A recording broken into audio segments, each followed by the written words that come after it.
Suffolk Pod Show is produced and managed by podtalk.co.uk. I'm Mark Mason. And I'm Susanna Hornby. Episode 31. Susanna talks to Georgia Watson, founder of See Suffolk magazine and Bloom Content Creation.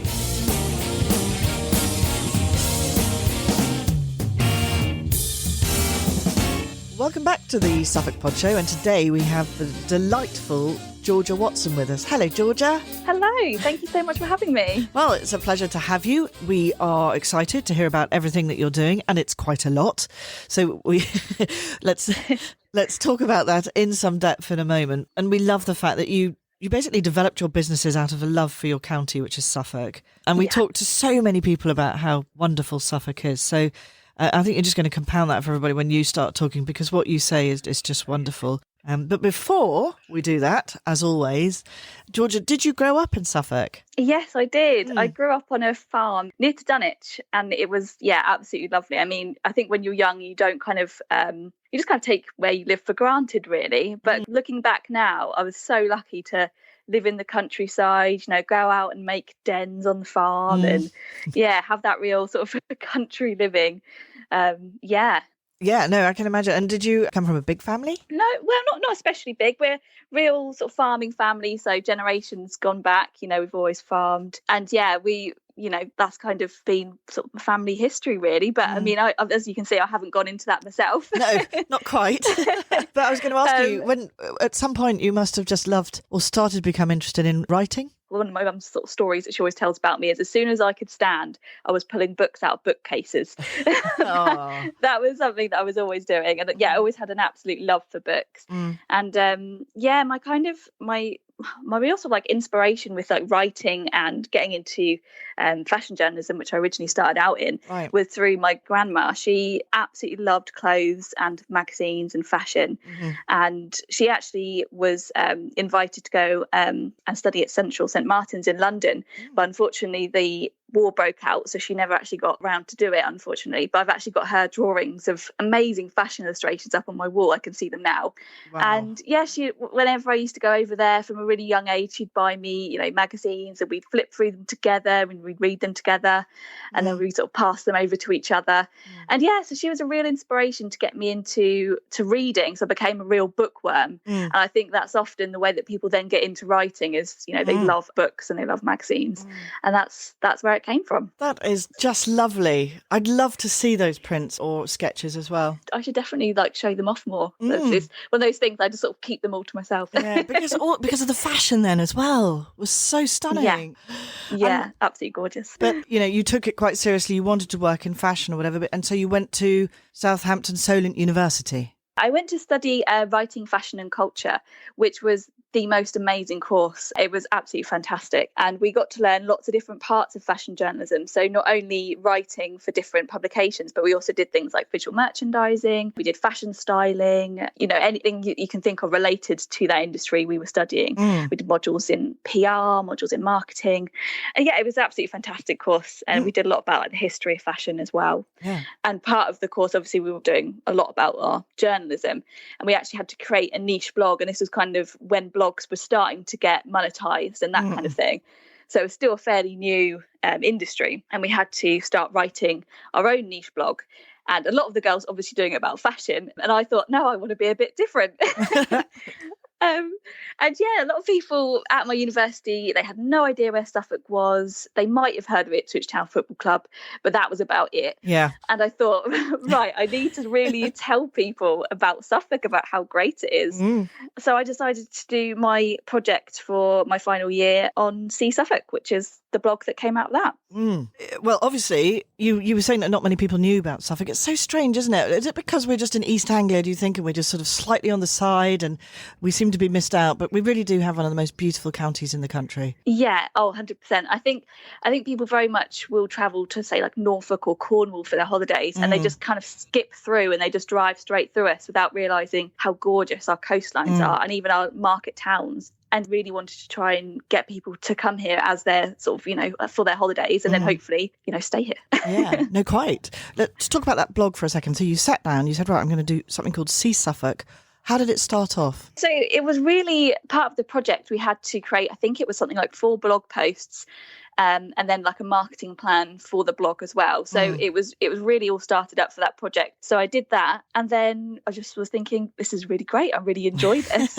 But who did you have on there? Who did you first write about? That's testing me. Going back now, I remember I did one that was about, I think it was about cream teas in Albury, and I absolutely loved the Cragg Sisters tea room. Me and my friends used to go there in between our pub shifts, and we used to always have cream tea. Like you do? Yeah, I think like you do.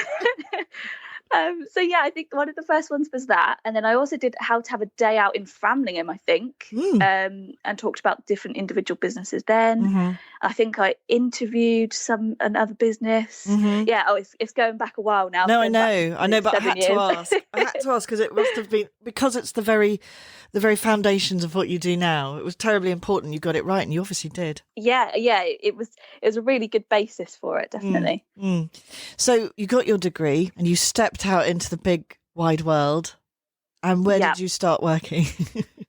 Yeah, so while I was at uni, I did a lot of internships, and that's what is really great about Solent. They really encourage you to do a lot of internships, and they had a really great rate of, that's the way that people got into the industry, because they encouraged them to do that, and then you'd get your job after that. So I did a lot of internships. I did like gossip magazines, I did sort of celebrity magazines, fashion, and then I also did interiors. And none of them they were great, but none of them really, I don't know, none of them lit my fire, if you know what I mean. They were good, but you were stuck in the fashion closet, or running around making tea and that kind of stuff. So I thought, right, I'll try and do a couple of internships closer to home. So I did an internship at a local magazine, and I actually got to write an article, and I thought, this is brilliant. I get a byline, I'm in a magazine. And yeah, that kind of then sort of tapped into what I was doing with See Suffolk, and I thought, right, this is all sort of slotting into place.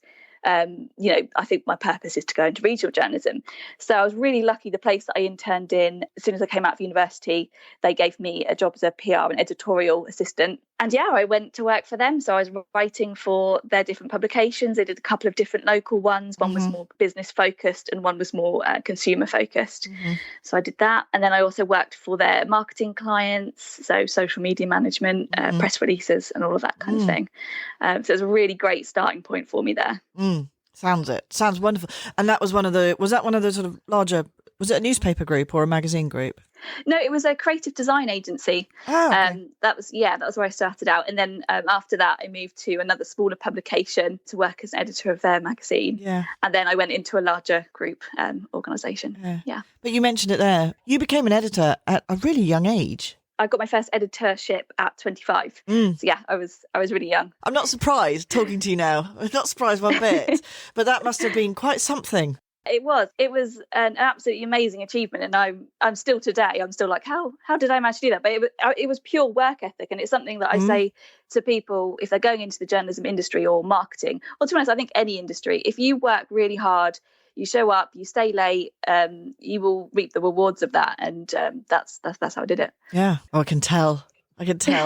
You're very motivational. It's very nice to talk to you, actually. Thank you. At some point, whilst you were editing, or being the editor, I should say, you then decided that actually this all fits into what I want to do, and I'm going to do it on my own.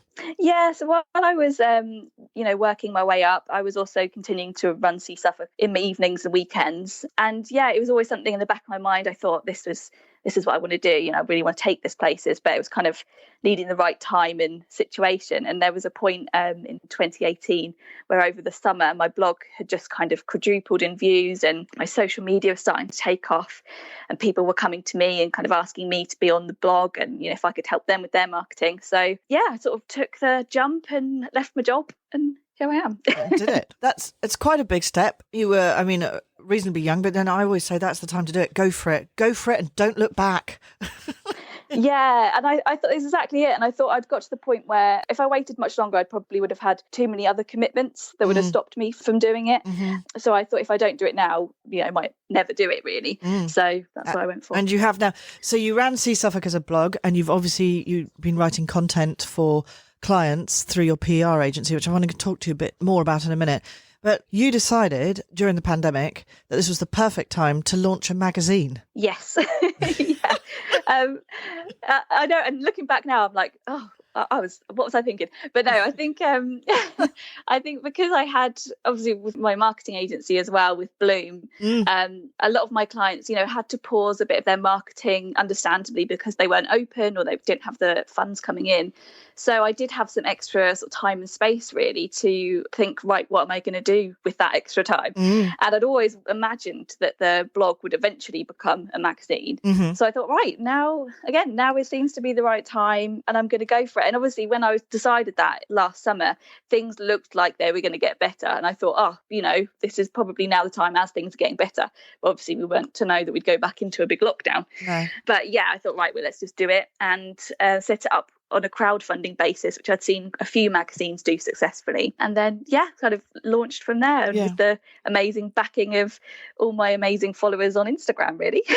Is that how you did? I mean, did you do it through an official crowdfunding company or did you do it yourself? Did it through Kickstarter. Right. Which were brilliant. It was kind of an all or nothing thing, which was, again, I needed to do all or nothing because print costs are so expensive. So it was a real gamble, really. But yeah, Kickstarter are great for that. And how long did it take for you to raise the funds that you needed? I think I had the Kickstarter up for 2 months, I think. Yeah, I think it was around 2 months. And it sort of is like with any of those things. It starts off really well, then you have a bit of a lull, and then it's a big rush at the end. So it was a little bit nerve-wracking, but it was brilliant. It was great. Good for you. And obviously you're marketing anyway, so I'm sure you talked about it all the time through all your accounts and prompted people in the nicest possible way.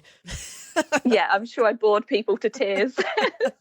Like I'm still crowdfunding. I think that's brilliant though, because the people who did get involved and invested do actually feel a little bit of a part of it. Yeah, I think that's the lovely thing about See Suffolk as well, because people who are from Suffolk or have moved from Suffolk are so passionate about it, and they are really supportive of local businesses. And I think when they see what I'm doing, they really get on board with it, and they're so brilliant at also supporting it. You mentioned there how brilliant Suffolk is. I don't think we're not going to test you. I'm going to ask you at the end of your most favourite things or places to go in Suffolk. So just hold that in the mind, Georgia. Yeah.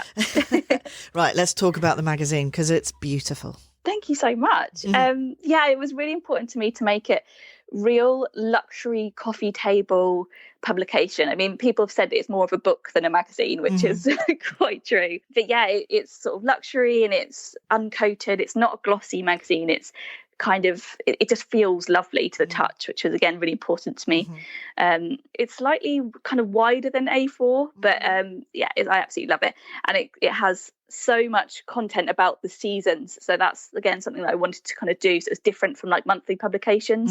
It follows the season in Suffolk, so we're now doing the summer one, so that will have loads of lovely places to go, and it will have sort of seasonal aspects. It will have talk about nature and things like that, and even we're doing a lovely segment with forage and folklore about how you can go out and forage for your own food during the summer months. It just kind of covers everything that you want to know. We've got a section for creativity, we've got a section for food, fashion, which obviously is very important to me, and interiors as well. Well, it doesn't surprise me it's so beautiful, designed well and looks so good, because that, if you think about it, that's where your roots come from. You started off in fashion, and although this isn't something you'd wear, it's certainly something you'd put as an interior product or a piece, an additional piece in your sitting room or somewhere else. Everything that I do, I like to have it as a certain look or feel to it. Yeah, that's really important to me. Content, we talked about, you brushed over there, but content is critical to the success of this magazine. And you've got a beautiful balance of, well, like you've just said, you talk about seasons, you talk about places to go and whatever, but you pitch it at the right level. It's very readable for the sort of people who would really like to read it. Yeah, that was something when I was kind of coming up with the concept of it. I've worked for a lot of sort of free publications in the past, which are great, but I very much wanted to make this different. It's rather than having sort of advertorial pieces, it's more about the creativity and getting back to choosing what you write about because you're really interested in the person or the business. That was sort of why I went down that kind of model of being a paid for publication. I didn't want to have a certain demographic. I didn't want it to be like, it's a you have to earn this amount of money, or you have to have a house that's this value before you can receive it, or anything like that. I really wanted to focus on the values of the reader and to that be the focus of who it's going to be aimed at. So it could be anybody, but people that are very interested in shopping local, people who are interested in keeping, Suffolk being a beautiful, wonderful county, and a bit of sustainability as well. So people are really interested in the environment. That was another key factor to why I was doing it. Yeah, and if I'm a business, how do I get involved? What do I do if I want to be included? Yeah, if you want to be involved, just drop me an email. So it's seesuffolk@hotmail.com, or just chat to me on Instagram. I pretty much live on Instagram, as you guys know. So just have a chat with me through there, really. Yeah, no, you are a great Instagrammer. This morning, pink hair, excellent work. Why not? It's lockdown. Let's dye my hair pink. Yeah, it suits you, as you said. I think it really suits you. So anybody interested in that, get in touch with Georgia, whether it's an interesting article or indeed you'd like to advertise. Go forth. Well, let's move on to Bloom content creation. I mean, we just call it Bloom, don't we? Yeah, I just generally call it Bloom, yeah. Tell us about that. So again, that kind of started up around the same time as when I left my full-time job to focus on See Suffolk. People were kind of saying to me, oh, you've got a really good social media presence and you've obviously got the blog.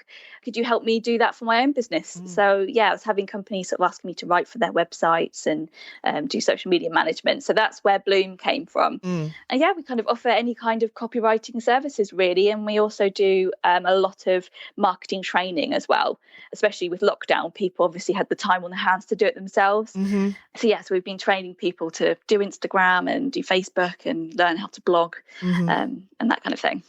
You do websites as well? We don't build websites, but I do the copywriting for websites. Right. I kind of work with other web designers and work with photographers and videographers and things. So it becomes quite a nice collaboration between other businesses. And what sort of clients do you work with? My favourite type of business to work with is small businesses and small creative businesses. So I really love working with all different types of businesses, but creative ones are my main kind of aim, as it were. Anyone who follows you will understand how well you seem to be at peace, at one with social media. So off you go, everybody. Go and talk to George about it. We said earlier about some of these amazing places in Suffolk. I want you to pick one. Oh, I think picking one is just too tricky for me. It's just too tricky. But I'll give you three really quickly. Go on then. So I love Orford Ness. I'm a real history nerd, and I love the history of Orford Ness and also the castle as well. But the Ness in particular, it's got such it's just got such a mysterious history as well. We still don't know everything that went on there. Right. So when I can get over there again, because I think the ferries aren't running just yet, I'm looking forward to going back there and looking around again. Hang on a minute. What do we know about the Ness? I'm now intrigued. So it's been used for different types of things in World War I and II, and then also the Cold War. So it was being used how to describe it, but it was basically used to kind of test different types of bombs and arms and all that kind of stuff.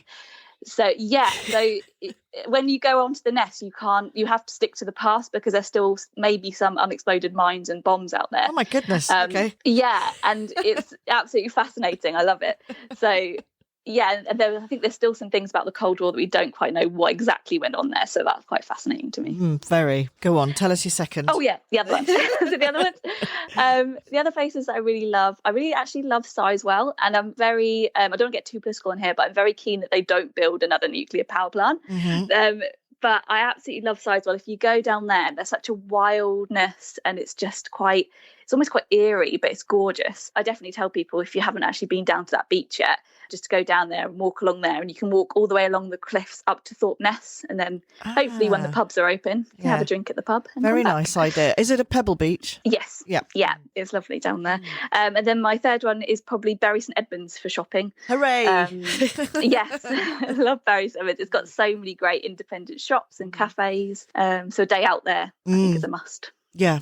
There is a lot going on there, and the quality of the shops, the restaurants, the cafes, the entertainment, it's just extraordinary, isn't it, really? When you think Bury St Edmunds, but only 15 years ago, was not like that at all. Oh yeah, definitely. My auntie lives up there now, and it's changed so much since we used to go up and visit her when she first was living there.